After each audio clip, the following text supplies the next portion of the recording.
Indian market opens sharply lower as the global cues were fairly weak. Nifty loses more than 200 points and starts today's session below November 2024 lows. Thereafter, there has been a recovery. The Nifty is currently down almost 100 points. The mid-caps are relative underperformers. The rupee, on the back of that, hits a fresh record low. Crude-sensitive stocks like BPCL, HPCL and IOC slump after crude prices surge to three-month highs, with Brent trading above $80 per barrel. On the flip side, ONGC and Oil India gain in trade. Biocon climbs more than 3% after its Malaysia unit is cleared by the US FDA. Clearance indicates potential end to Biocon's regulatory hurdles. Just Dial and PCBL, both of them slip in trade after posting their Q3 numbers. Just Dial's weaker collection throws doubt over meeting revenue aspirations, while PCBL corrects as its finance cost rises 5 times in the third quarter. Standard glass lining technology makes a strong debut on D Street, lists at a premium of 22% at 172 rupees per share versus the issue price of 140. The stock still holding with gains of 25%. The management will be joining us shortly to discuss their post-listing strategy.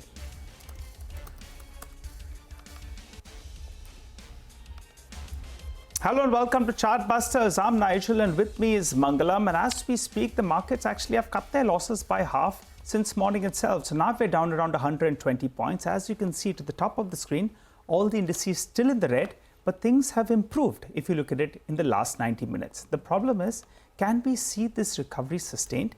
The recent low of around the 23,200, 23,250 has at least got defended as of now. And a few stocks that have fought back. You have Shriram Finance. Just pull up the intraday chart from the lows of the day. A massive recovery is what we're seeing on that one. So that one comes up for you. Axis Bank is the other one. And the big boy, HDFC Bank, has cut its losses. It was down close to 2%. Big recovery helps the cause. And as we speak, actually, the Nifty Bank is outperforming what the Nifty is doing. Take that point, Nigel. You know, after underperformance, the Nifty Bank is something that we'll have to keep an eye out on whether it can lead the charge from here on or not. You spoke about HDFC Bank having cut its losses and moved higher. You look at Reliance as well. Reliance reports its third quarter numbers in this week itself on Thursday. And with oil prices increasing, can Reliance benefit from the upstream oil prices increasing as well, or not, is something that we'll most definitely keep an eye out on. From the lows, the Reliance has recovered a fair bit, currently sitting with a cut of just 1 rupee on its share price. So if Reliance and HDFC Bank do pull their weight together, we may see some more recovery on the Nifty than what we've seen already. The problem is the broader markets with nearly 2,000 stocks in the red for about 400 stocks in the green itself. So we'll keep an eye out on all of that. And amidst this screen of red in the broader markets, there is one stock which is doing well, and that is specialized equipment manufacturing company Standard Glass Lining Technologies. Debuted on the bourses with a premium of 22%, listing at 172 rupees versus its issue price of 140 rupees and holding up with a gain of almost 25% as well. Anjaneyulu Paturi, who is the Chief Financial Officer, and Nageshwara Rao Kandula, who is the Managing Director of the company, now join in to discuss the company's post-listing strategies. Thanks a lot, gentlemen, for joining in, and congratulations in an otherwise weak and wobbly market. You guys have done extremely well. The street likes what you've put on offer and has actually paid a 25% premium to that as well. So that not only gives you a reason to celebrate, but also some more responsibility. Mr. Kandula, I remember clearly when the last time you joined us, you did say that you are sure of 25% CAGR on your top line over the next few years. If you could give us a sense on a couple of more data points. One, will your margins hold at that 20% mark? And how soon can you become operational cash flow positive? Last my interview time, I said within six months we are going to cash flow positive. Recently also we collected collection is very positive way. Then coming 6 months we are going to positive cash flow. And second thing, we are focusing on more and more export, and 20% next year we are targeting to export, and our revenue also going to grow. We are discussing many projects and a very positive way, and this is going to continue sustain our top line and bottom line. Okay, all right. Hi, Mr. Paturi, as well as Mr. Kandula, congratulations first. Time to celebrate, guys, for you and your team. It's been a good listing. Markets are weak, but a lot of interest in your stock. So good news. We take that on board. You'll turn cash flow positive in the next 6 months.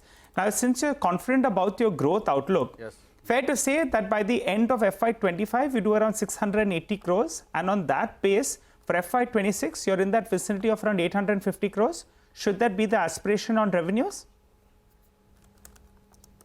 This year we are confidently we can touch 650 to 617 between approximately. Okay. And next year also we are going to maintain the next to 26 financial year also we are going to maintain the same growth. Correct. So around 620 to 630 crores at least is what you'll do in FY26 with exports contributing around 20%, right? Yes. All right. And that gives you scope for margins to improve as well.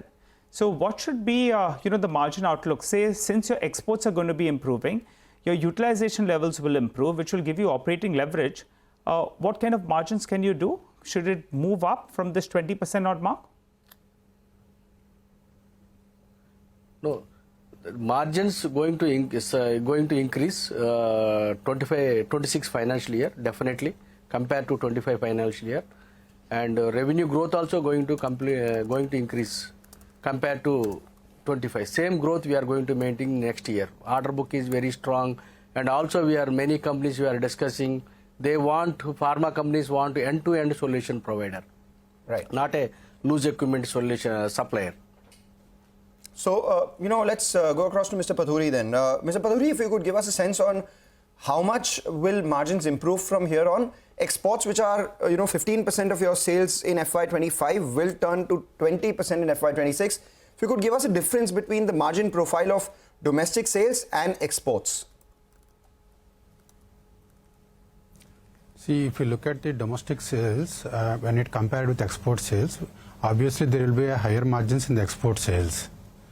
Considering the export sales is going to be increased in FY26 and FY26 and FY25 as well, then obviously there will be a significant change in the margins as compared to the previous years. So that's exactly what we are trying to understand, Mr. Pathuri. How much is the difference in the margin between exports and domestics? You've given us a sense of FY26. Beyond that as well, at a steady state, how much do you expect exports to, contribute to your sales? And as a result of which, where do we see margins? From 20%, do they go to 22%, 23%? Where do they settle? If we go to somewhere around 30 to 35% of the export sales, obviously the bottom line also will go up by 5 to 6%. Mr. Pathuri, what we're trying to understand is simply what is the margin difference between exports and domestic margins? For example, if you're doing in domestic margins, if you're doing, say, 15, 16%, similarly, export margins will be 21, 22%. So could you give us the margin differential between the two? Correct. Please go ahead.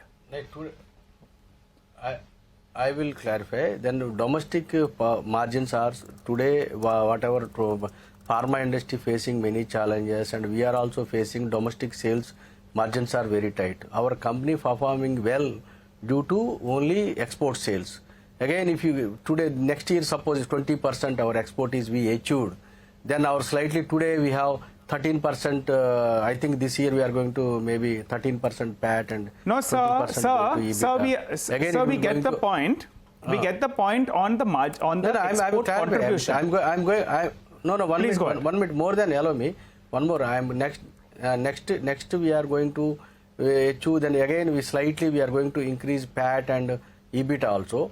Coming to your question, compared to domestic versus export margins, compared to domestic and export is almost domestic margins compared to domestic margins very high, export margins I think more than 15-20% compared to domestic versus export margins.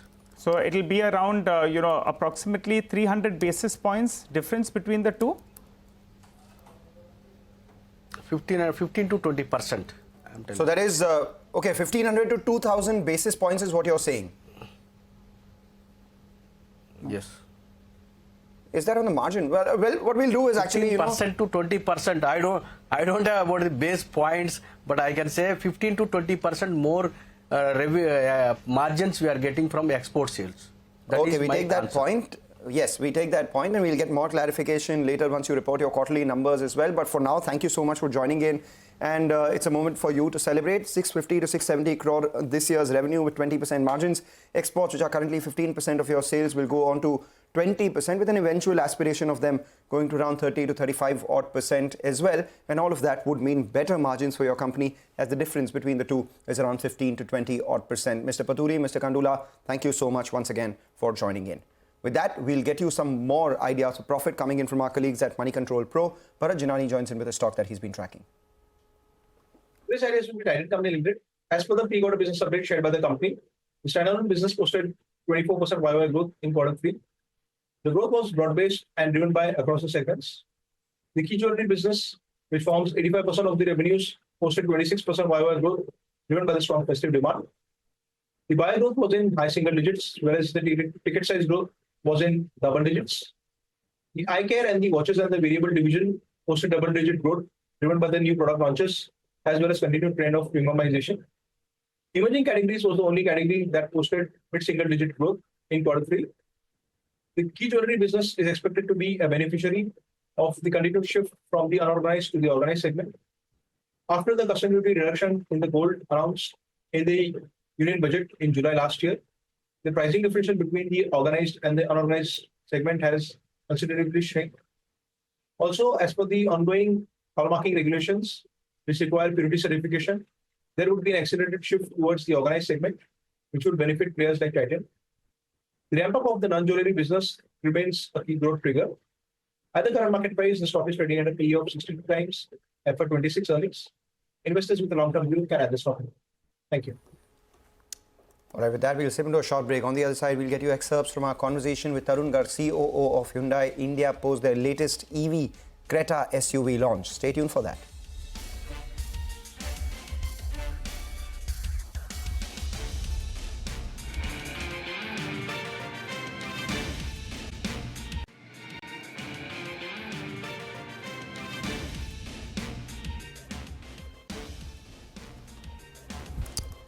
Welcome back. The Nifty is now down about 120 points. The Reliance recovery that we were talking about has seemed to be, sold off, and that's reflecting on the smidge that we've seen on the Nifty as well. So the Reliance stock is now down by about 4 or 5 rupees, as against the 1 rupee decline that we had seen at the start of the show. But let's talk about the auto space. Hyundai has unveiled the all-new electric version of its best-selling SUV, that is Creta. It will be launched on the 17th of January. Speaking to CNBC-TV18, the company's COO, Tarun Garg, believes that the new model could actually be a big hit among consumers. Says that he's also expecting a big spurt in EV volumes starting 2026 itself. Those are some of the visuals of, the first look of the Creta EV. Let's see what the management has to say on the business itself. Yes, we have sold close to 1.1 million Cretas in the Indian market. Creta has been the segment creator, if I may say, and people recognize Creta as the symbol of SUV. We believe the Creta Electric is going to become the symbol of electric cars in India. We have received some great queries from customers all these last 2 years that when are you going to launch the Creta Electric? And we are very happy to launch a product today. And, we believe, like I said, that customer was looking for a car which comes from a reputed car maker, which is a strong brand, which has the right range, and which comes with a complete ecosystem. I think Creta EV has it all. All right. How many Creta electric SUVs are you hoping to sell? For example, Mahindra, your competitor, they have set themselves a target of 5,000 EVs per month starting March. What about you? If you see Hyundai, our philosophy is always that customer is the king, and we should always be very flexible in terms of our production to manage. And also, whenever we say a number, it restricts you. I think India is at an early stage of electrification with the penetration of 2.54% last year. I think if you say developed markets, they are at 10%, 20%. In fact, China is at more than 35%. So there is a lot of upside to it. We don't want to restrict it. We believe that a lot of new customers will come to Creta EV, and our production is geared up to meet the demand of all those customers. Right. What do you think currently is the sweet spot in terms of pricing for electric vehicles? According to your market feedback, what is the price range that customers really want? So if you see, based on our market research, the sweet spot of the price is between 15 lakhs and 25 lakhs. I think that is the price range which has the maximum chunk of the customers. That is point number one. Point number two is in terms of key buying factor. Customer is looking at the entire solution, because there were concerns from the customer that what will be the range, actual range, then how convenient it will be for the charging. So if you see, we have provided a very comprehensive solution to the customer.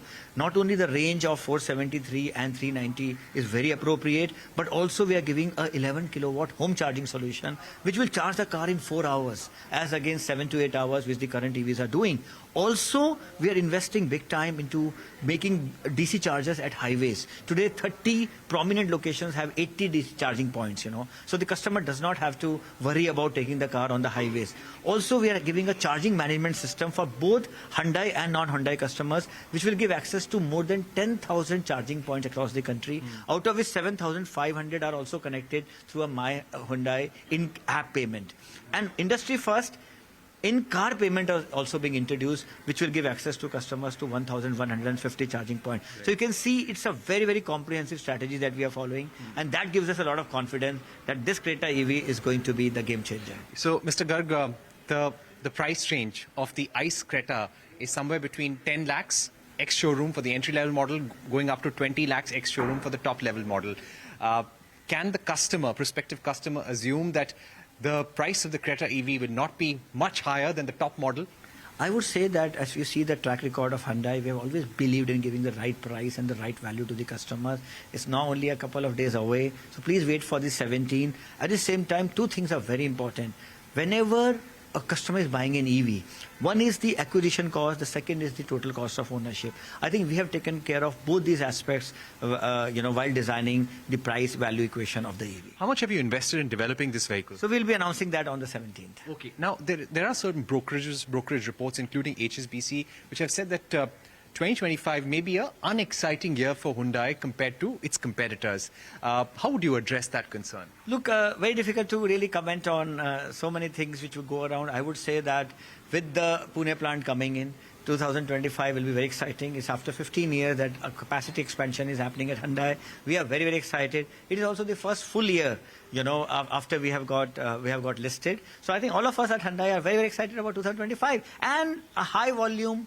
We are entering with the Creta EV. We are entering the high volume EV space. So I don't think there is any lack of excitement at Hyundai. What is the ambition today when you're launching the Creta electric SUV? It seems that now you're really getting your game together for electric vehicles. What is the ambition in terms of winning an EV market share? So I think our mission is very clear that we want to be as strong in the EV space as we have been in the IC space in India. By when? So about 30% by when? So I would say that probably the market suggests that by 2030, EV industry in India would reach a penetration of about 17%, is what the internal estimates and based on some of the other consultant estimates is concerned. Our market share in the IC space is in the range of 14% plus. We should be always targeting a higher market share than them. Okay, so more than 15% by 2030. I would say that, look, I don't like to put years to it, but we have already announced that after the Creta EV, there will be 3 more EVs coming in. Some of those EVs could be derived EVs, some of those EVs could be base-up EVs. So I think we can look at really, really exciting times ahead,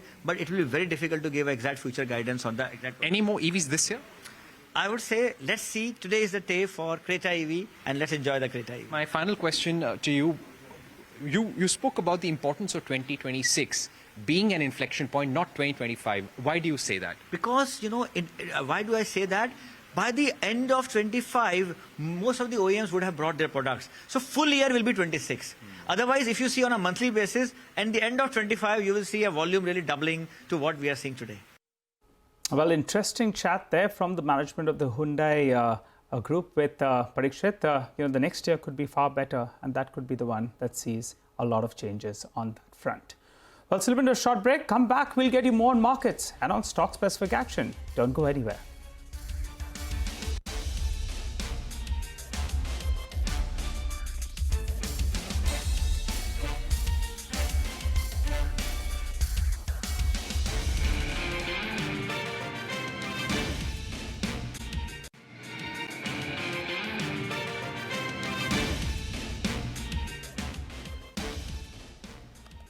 Welcome back. Well, let's pull up a few stocks in the broader markets that have seen a good recovery. CESC as well as PCBL, both of them post their numbers. They were down drastically this morning, but both of them have recovered from the low point of the day. So good recovery is seen on a couple of these names. The other ones are Pyramid Pharma as well as Imfa.